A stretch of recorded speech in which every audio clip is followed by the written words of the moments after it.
आप देख रहे हैं TNB।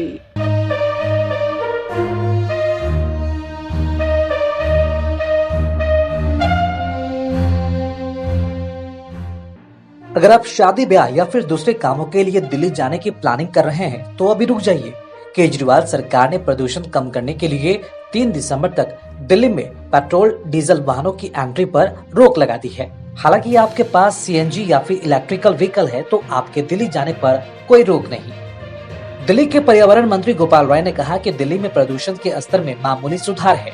हालांकि अब यह गंभीर स्तर पर बना हुआ है और ऐसे में प्रदूषण को कंट्रोल करने के लिए सरकार ने कई नए फैसले लिए हैं। इसके तहत अब 3 दिसंबर तक दिल्ली में बाहरी राज्यों से आने वाले पेट्रोल डीजल के वाहनों की एंट्री बैन होगी।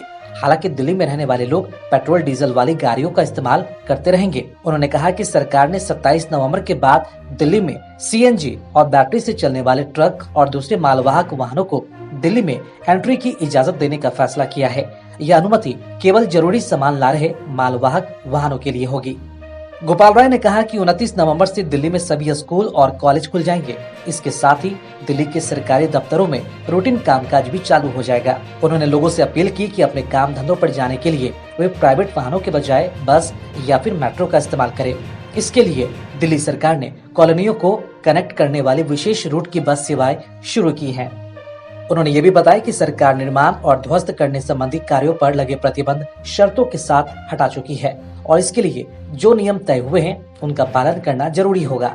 उन्होंने बताया कि सोमवार को 1221 कंस्ट्रक्शन साइट का निरीक्षण किया गया था।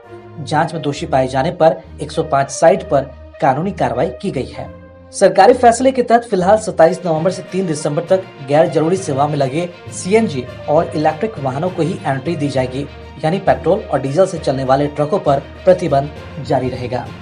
इन सब के बीच एक बड़ा सवाल उठता है और वो ये कि क्या दिल्ली में पेट्रोल डीजल गाड़ियों की एंट्री बैन होने पर क्या दिल्ली में प्रदूषण की स्थिति नियंत्रण होगी या फिर नहीं।